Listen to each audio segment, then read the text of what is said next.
안녕하세요. 사연을 부탁해입니다. 오늘의 사연을 소개하겠습니다. 결혼 전 처음 시댁에 방문했을 때의 기억이 아직도 생생합니다. 모든 것이 낯설었지만 따뜻한 분위기에 금방 적응할 수 있었는데요. 특히 형님이 시부모님께 보여준 행동들이 인상 깊었어요. 시댁에 갔더니 시어머님과 형님이 음식을 준비하고 있었고 형님이 손수 음식을 시어머님 입에 넣어드렸습니다. 어머님, 이거 간 좀 봐주세요. 간이 딱 맞네. 시어머님 얼굴에 미소가 번졌는데요. 그 순간 참 화목한 가족이라는 생각이 들었습니다. 식사 중에도 형님은 시부모님 앞에 음식을 덜어드리며 부지런히 움직였어요. 아버님, 이거 정말 맛있어요. 많이 드세요. 그 모습을 보고 있자니 형님이 참 세심하고 배려 깊은 분이라는 생각이 들었습니다. 평소 시부모님께 얼마나 잘하는지 그날의 분위기만으로도 충분히 알 수 있었으니까요. 그날 시댁에서 인사를 드리고 집으로 돌아오니 엄마가 궁금한 듯 제 얼굴을 바라보며 물었습니다. 어땠어? 괜찮았어? 좋은 분들 같아. 나름 긍정적으로 대답했지만 엄마가 뭔가 이상하다는 듯 다시 물었어요. 근데 표정이 왜 그래? 잠시 망설이다가 솔직히 털어놓았습니다. 그게 좋은 분들 같긴 했는데 형님이 말이야.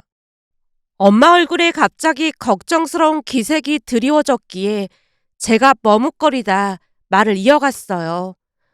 엄마도 알다시피 난 좀 무뚝뚝한 편이잖아. 근데 형님은 엄청 싹싹하고 그렇더라고. 난 형님처럼 할 자신이 없어서 조금 걱정이 됐어. 제 말을 듣고 고개를 끄덕이더니 엄마가 부드럽게 말했어요. 사람마다 성격이 다 다른데 그런 걱정할 필요 뭐가 있겠어. 그냥 넌 너대로 잘하면 되는 거지.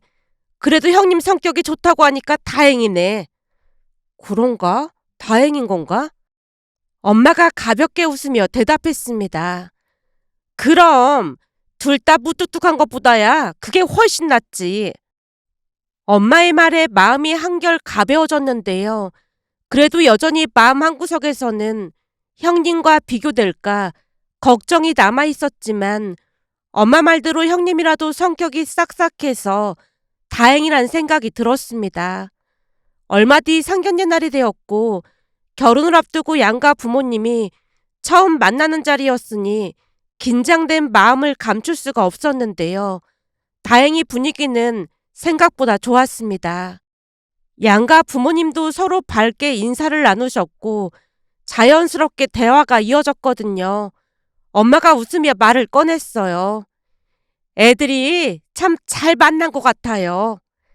저희도 그렇게 생각합니다. 앞으로 둘이 잘 살길 바랄 뿐입니다. 시어머님이 웃으며 화답했습니다.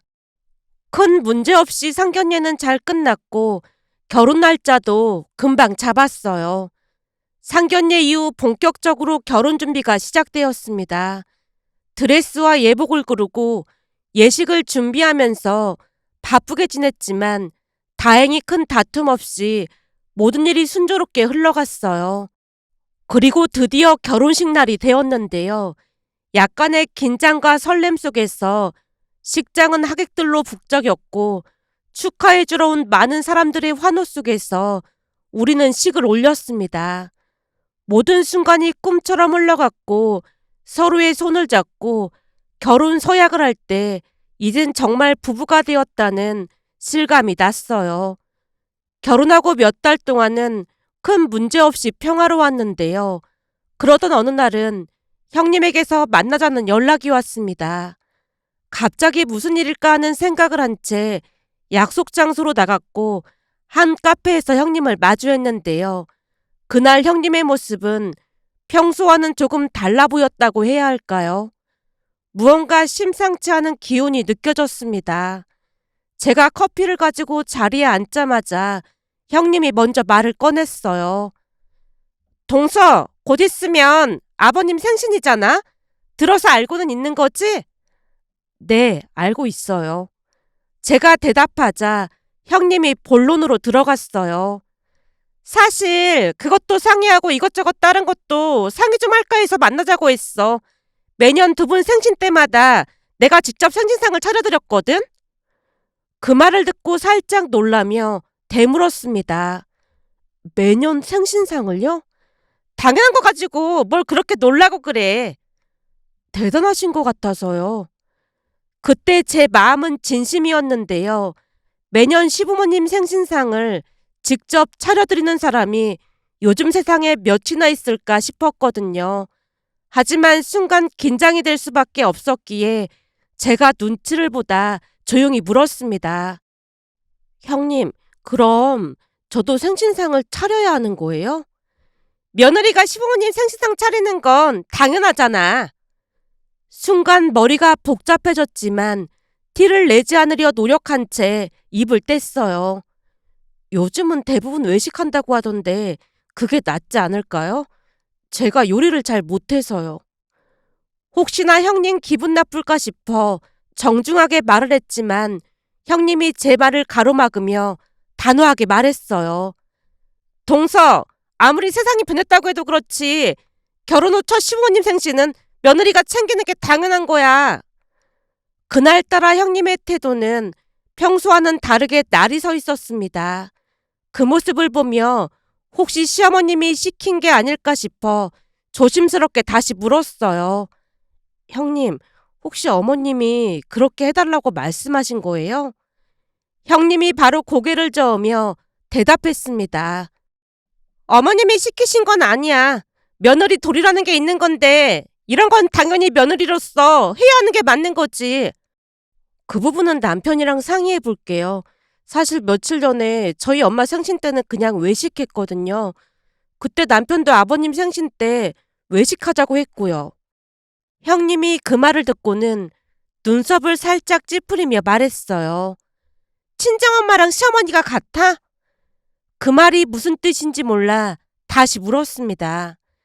그게 무슨 말씀이세요? 그러니까 내 말은 결혼했으면 친정엄마보다는 시어머니를 먼저 챙겨야 한다는 말이야. 형님의 말을 듣고 순간 저 깊은 곳에서 무언가 끌어올랐기에 조심스럽지만 단호하게 입을 열었습니다. 형님, 그건 좀 아닌 것 같아요.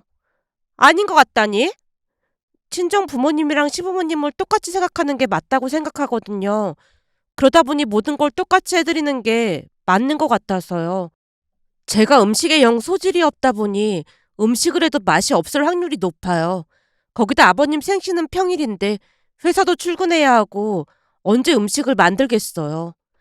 그날 휴가를 내던지 해야지. 그렇게 융통성이 없으면 어떡해? 네? 휴가를요? 제가 놀란 표정으로 형님을 바라봤는데요. 형님이 당연한 거 아니냐는 듯 말을 꺼냈습니다. 다른 날도 아니고 아버님 생신이신데 당연히 휴가를 내서 며느리 도리를 해야 하는 게 맞는 거지. 조금 전에도 말씀드렸지만 그 문제는 남편이랑 상의해 볼게요. 근데 맛없는 제 음식 드시는 것보다 그냥 외식하는 게 낫지 않을까 싶어요. 형님이 잠시 당황한 표정을 지었지만 제가 계속해서 말을 이어갔습니다. 며느리로서 시부모님을 챙기는 게 중요하다는 건 저도 잘 알아요. 하지만 꼭 생신상을 차려야만 하는 건 아닌 것 같아요. 저는 제가 할 수 있는 방법으로 할게요. 맛없는 제 음식을 드시는 것보다 차라리 외식하시면서 편하게 맛있는 음식 드시는 게 나을 것 같아서요. 제가 형님 말에 반박을 하자 형님의 얼굴이 굳어지기 시작했는데요. 그동안 한 번도 본 적 없던 표정이었습니다. 동서, 아무리 그래도 1년에 한 번뿐인 생신날인데 그냥 외식하는 건 아니지 않을까? 그리고 내가 웬만하면 이런 말 안 하려고 했는데 말이야. 형님 말을 따르지 않아서 기분이 상했던 것인지 형님이 그동안 담아놨던 이야기를 하기 시작했습니다. 마치 지시하듯 말을 하기 시작했거든요. 동서, 내가 좋게 말하니까 그러나 본데 그건 며느리로서 해야 할 기본인 거야. 시부모님 생신상을 차리는 건 기본이고 명절에도 차례상 직접 챙겨야 하고 당연히 명절날 친정에 가는 건 안 될 일이지. 그 말을 들으며 순간 당황할 수밖에 없었는데요. 저 깊은 곳에서 무언가가 다시 올라오는 걸 느꼈지만 형님이 이어서 말을 하기에 잠시 말을 아끼고 들었습니다. 나도 결혼하고 나서부터 쭉 그렇게 해왔어. 시집 왔으면 항상 시댁이 우선인 거야. 형님의 말을 들으며 그저 혀를 내두를 수밖에 없었는데요. 결혼 전 남편과 이야기했던 부분들과는 너무나도 다른 이야기였거든요. 결국 참다 못해 차분하게 말을 꺼냈습니다. 형님, 저는 그렇게 생각하지 않아요. 저희 부부는 명절 때 시댁과 친정을 번갈아 가기로 이미 상의했어요. 형님은 시댁이 우선이고 친정이 나중이라고 생각하실지 모르겠지만 저는 그건 아닌 것 같아요. 형님의 표정이 더욱 굳어졌지만 저는 멈추지 않았어요. 시부모님을 존경하고 잘 모시겠다는 마음은 변함없지만 그 방법이 각자 다를 수 있다고 생각해요. 특히나 명절 때 친정에 가지 말라고 하는 건 저한테는 너무 가혹하게 들리네요. 제 말에 형님이 더 이상 말을 잇지 못하고 저를 빤히 쳐다봤는데요. 형님의 말에 순순히 따르지 않자 형님의 얼굴이 울그락불그락해졌습니다. 그 순간 형님이 참아온 것 같은 불만을 터뜨리기 시작했어요. 동서, 솔직하게 말할게. 사실 처음 결혼했을 때부터 난 이해가 안 됐어. 우리는 시댁에서 5분 거리에 사는데 동서는 왜 직장 근처로 신혼집을 구한 거야? 며느리라면 당연히 시댁과 가까운 곳에 살아야 하는 거 아니야? 형님의 목소리는 점점 날카로워졌습니다. 그 말을 듣고 숨을 깊이 들이마신 후 차분하게 대답했어요. 형님, 그건 저희가 결혼 전에 남편이랑 충분히 상의해서 결정한 부분이에요. 저희 둘 다 직장이 시댁과 멀기도 하고 출퇴근 시간을 줄이는 게 더 맞다고 생각했거든요. 형님이 제 말을 듣고는 답답한 듯 고개를 저으며 말했습니다. 그건 핑계지. 시댁 가까이 있으면 시부모님도 자주 뵐 수 있고 이런저런 일에 더 신경 써드릴 수 있잖아. 나도 결혼한 후에 바로 이 근처로 이사 왔어. 그게 며느리로서 도리라고 생각했으니까. 순간 형님의 시선을 피하지 않고 다시 말했어요. 형님 생각은 존중해요. 하지만 저희는 저희 생활 패턴에 맞게 결정을 내린 것 뿐이에요. 시댁에서 5분 거리에 사는 것도 좋겠지만 직장 근처에 사는 게 저희 부부에게 더 맞다고 생각했어요. 그게 조금 더 효율적으로 생활할 수 있는 방법이기도 하고요. 제 말에 기가 막힌 듯한 표정으로 형님이 다시 입을 열었습니다. 그 회사도 그래. 동서는 여자인데 얼마나 오래 다닐 거라고 회사 근처에 집을 구할 생각을 해? 솔직히 말해서 시부모님 생신상도 못 차려드릴 것 같으면 회사 그만두고 요리나 배우는 게 낫지 않을까? 그 말을 듣는 순간 머리가 띵했는데요. 형님의 입에서 회사를 그만두라는 말까지 나올 줄은 정말 몰랐거든요. 이야기를 들으면 들을수록 평소 알고 지내던 형님이 맞나 싶을 정도였는데요. 정말 어이가 없었지만 더 이상 대화를 이어갈 의미가 없다는 생각이 들었습니다. 제 입장을 설명해봤자 형님은 이해하지 못할 것이고 그럴수록 형님과의 갈등만 커질 게 분명해 보였거든요. 결국 한숨을 깊이 쉬며 최대한 차분하게 말했어요. 형님, 그 부분은 저희가 알아서 하겠습니다. 회사 일도 시댁에 대한 부분도 저희 부부가 상의해서 결정할 문제인 것 같아요.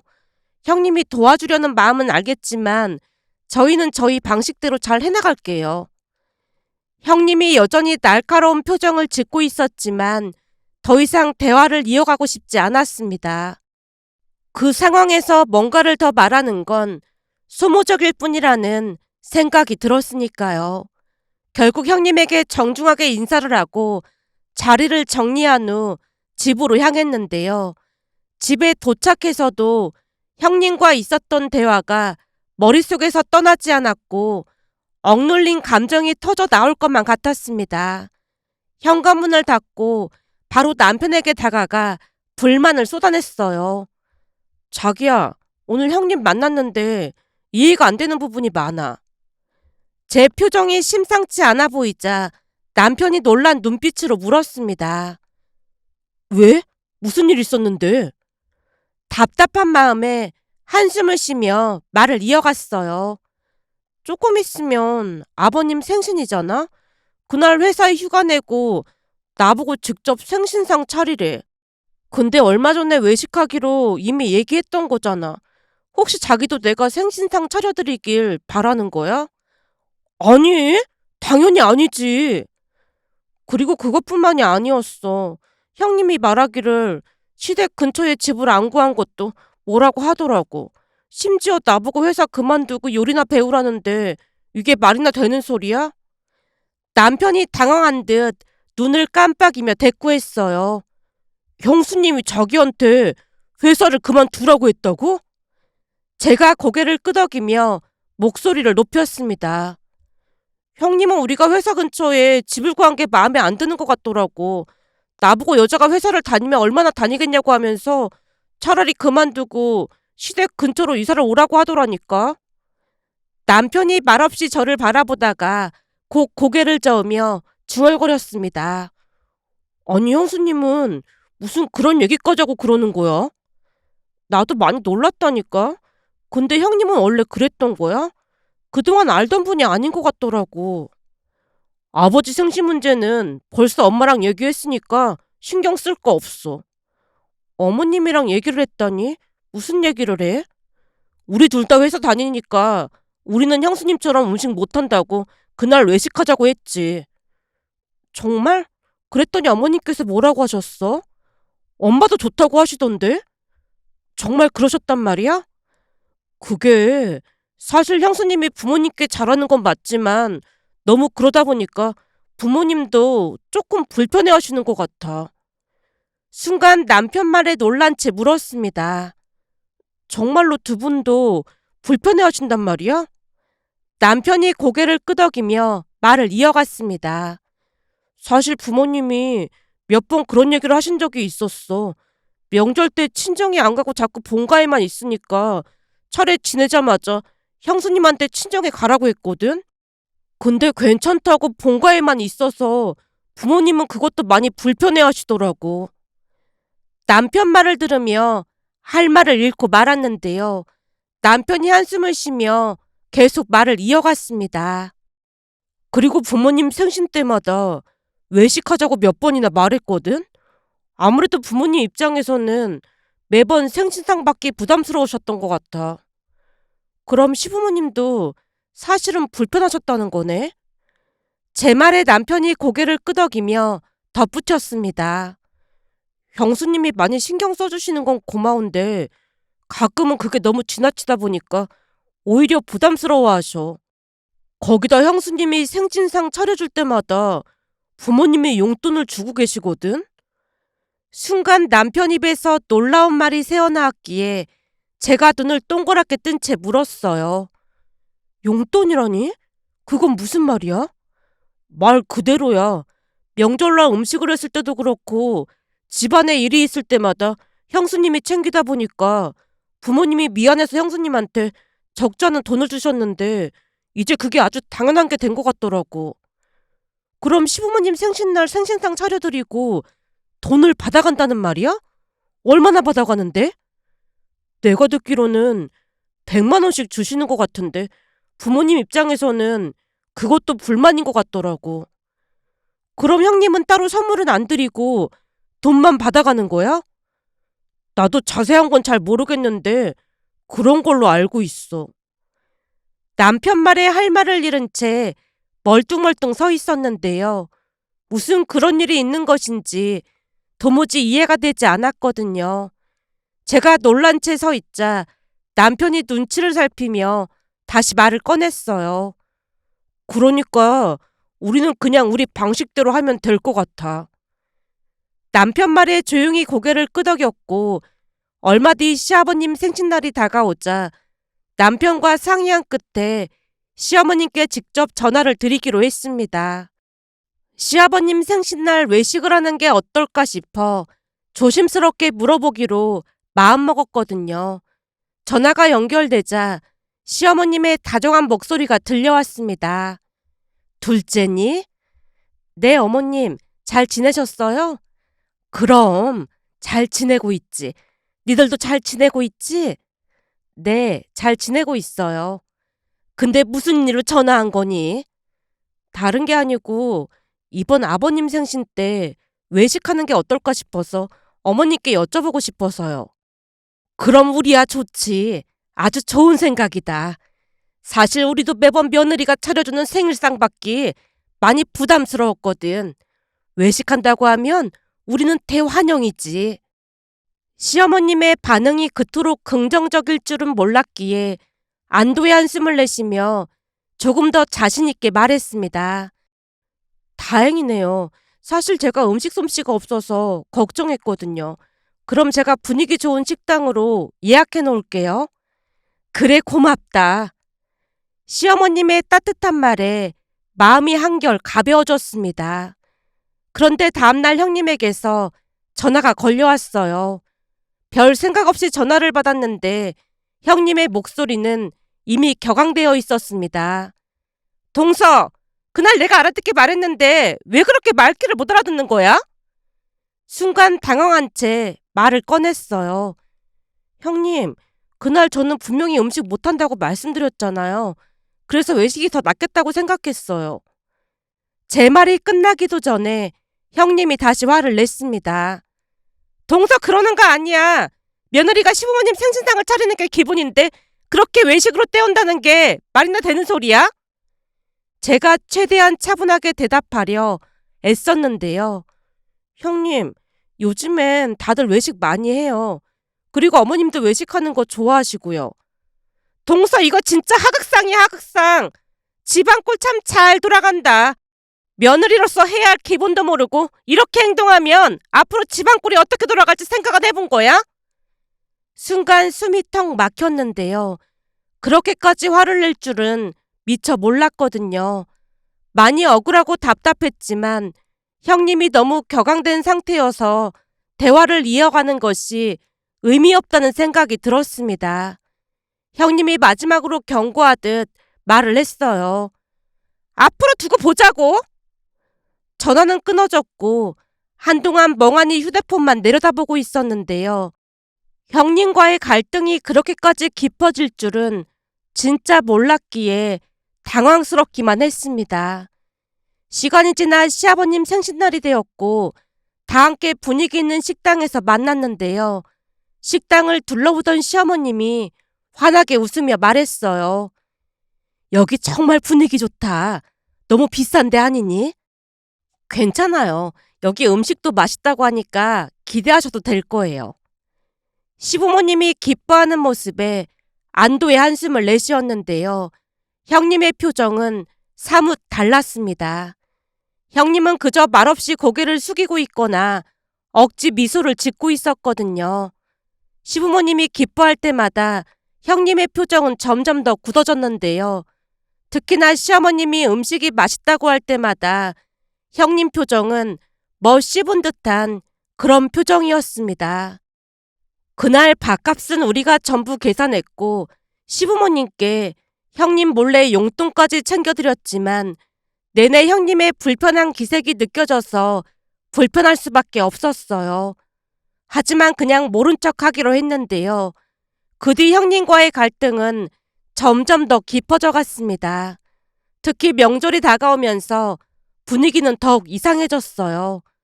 남편과 저는 시댁에서 차례를 지낸 후 친정에 가기 위해 준비를 했는데요. 우리 모습을 보던 형님 표정이 굳어져 있었습니다. 형님이 저를 쏘아보며 말없이 입술을 꼭 다물었는데 그 표정은 어떻게 그럴 수 있냐는 그런 표정이었습니다. 그런 분위기를 감지했던 것인지 시어머님이 부드러운 목소리로 나섰어요. 이거 친정에 가져가서 부모님께 드리렴. 시어머님이 선물 세트를 건넸습니다. 시어머님의 따뜻한 배려에 마음이 뭉클해졌기에 감사 인사를 드렸어요. 어머님, 정말 감사합니다. 그리고 시어머님이 잠시 망설이더니 형님을 향해 고개를 돌리며 말했습니다. 사돈 두 분도 딸이랑 사이가 얼마나 보고 싶으시겠니? 니들도 얼른 친정에 가보렴. 그 말을 듣고 살짝 당황한 듯해 보였지만 형님이 마지못해 고개를 끄덕였어요. 시어머님의 현명한 배려 덕분에 분위기는 한결 부드러워졌고 명절을 평화롭게 마무리할 수 있었습니다. 그 뒤 시간이 얼마나 지났을까요? 그날은 시어머님 생신이었기에 다 함께 분위기 좋은 식당에서 외식을 하고 시댁으로 돌아와 차를 마시며 이런저런 이야기를 나누고 있었어요. 그날은 시어머님이 밥값을 계산하신다며 우리를 말렸지만 그건 안 될 일이었기에 우리가 계산을 했는데요. 형님이 따라와 준 것만으로도 고마울 뿐이었으니까요. 다들 편안하게 시간을 보내고 있었지만 형님의 표정은 역시나 밝지 않았습니다. 외식에 대해 여전히 불만이 있는 듯 뚱한 표정으로 말을 아끼고 있었거든요. 그때 갑자기 아주버님이 웃음 섞인 목소리로 분위기를 바꾸려는 듯 말을 꺼냈어요. 이거 어제 당신이 산 로또인데 한번 맞춰볼까? 내가 번호 부를 테니까 당신은 잘 보고 맞는지 확인해봐. 가족들 사이에서 가벼운 웃음이 흘렀지만 아주버님은 생각보다 진지하게 주머니에서 로또 용지를 꺼냈고 형님도 억지로 미소를 지으며 로또 용지를 받아들었습니다. 아주버님이 천천히 번호를 부르기 시작했는데요. 첫 번째 번호는 5야. 형님이 고개를 끄덕이며 말했어요. 맞아. 두 번째 번호는 11. 11도 있어. 그리고 세 번째는 23. 형님의 표정이 점점 진지해지더니 다시 중얼거렸어요. 23도 맞아. 순간 방 안에 묘한 긴장감이 돌기 시작했는데요. 정말 당첨되는 게 아닐까 싶었거든요. 그때부터는 모두가 집중하기 시작했고 아주버님은 계속해서 번호를 불렀습니다. 그 다음은 34. 형님이 로또 용지를 보고 크게 숨을 들이쉬며 대답했어요. 34도 맞아! 갑자기 방 안에 있는 모든 사람들이 놀란 눈빛으로 서로를 쳐다봤어요. 아주버님도 약간 긴장한 목소리로 다섯 번째, 여섯 번째 번호를 연달아 불렀는데요. 나머지 번호는 37, 40. 그 순간 형님이 갑자기 비명을 질렀습니다. 1등이야! 1등 당첨됐어! 형님의 비명에 모두가 깜짝 놀라서 자리에서 벌떡 일어났습니다.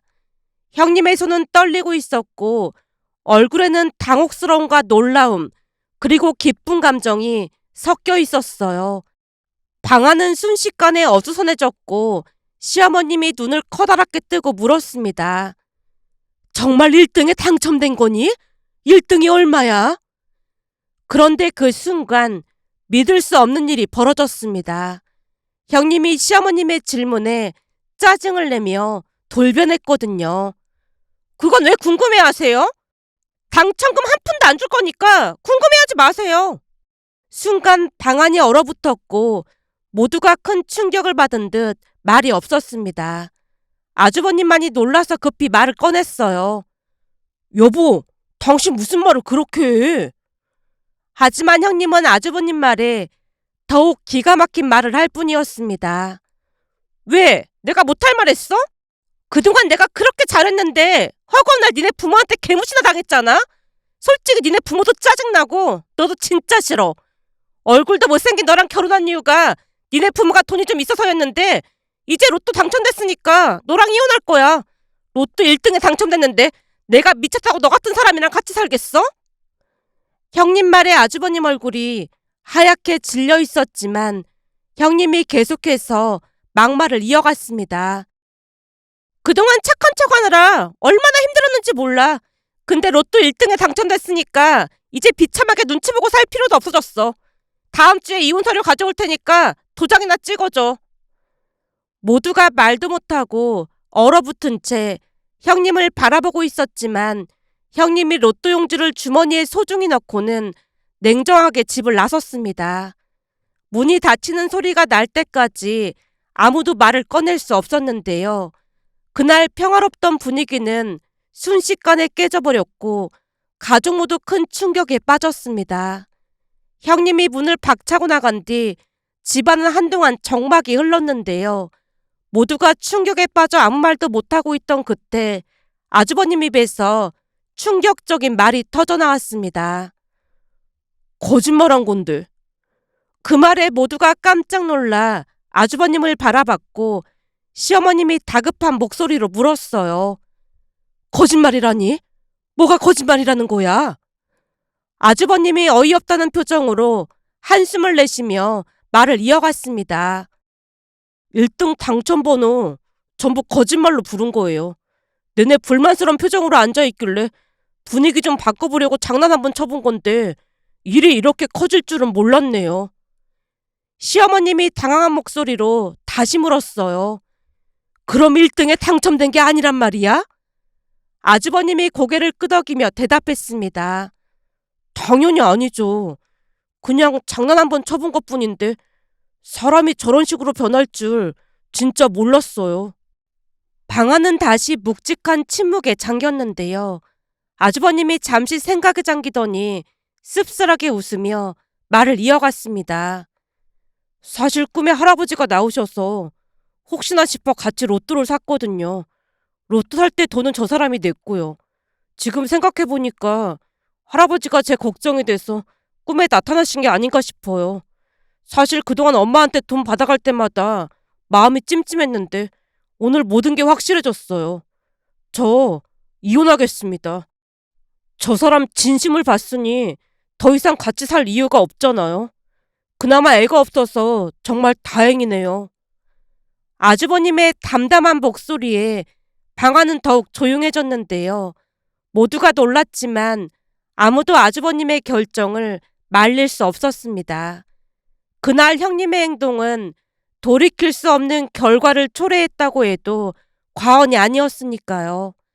그런데 형님이 다시 로또 당첨번호를 확인한 모양인지 아주버님에게 전화를 해서 따져 물었고 아주버님이 사실을 말했는데요. 잠시 후 형님이 초췌한 얼굴로 들어와서는 곧장 시부모님과 아주버님 앞에 무릎을 꿇는 게 아니겠어요? 잘못했습니다. 정말 잘못했습니다. 형님의 목소리는 다급했고 눈물은 계속해서 흘러내렸어요. 그때서야 자신이 무슨 일을 벌인 것인지 완전히 깨달은 듯해 보였으니까요. 제가 잠깐 미쳤던 것 같아요. 로또 당첨된 거 보고 잠시 정신이 나갔던 것 같아요. 제발 한 번만 용서해 주세요. 아주버님이 차갑게 형님을 바라봤고 형님 말이 끝나자마자 아주버님이 조용히 입을 열었어요. 당신 소원대로 이혼해 줄 거니까 여기서 당장 나가. 형님이 눈물을 더 쏟으며 아주버님 앞에서 고개를 숙였습니다. 정말 미안해. 그동안 동서 때문에 스트레스 받아서 나도 모르게 그랬던 것 같아. 제발 한 번만 용서해줘. 형님이 계속해서 애원을 했지만 돌이킬 수 없었습니다.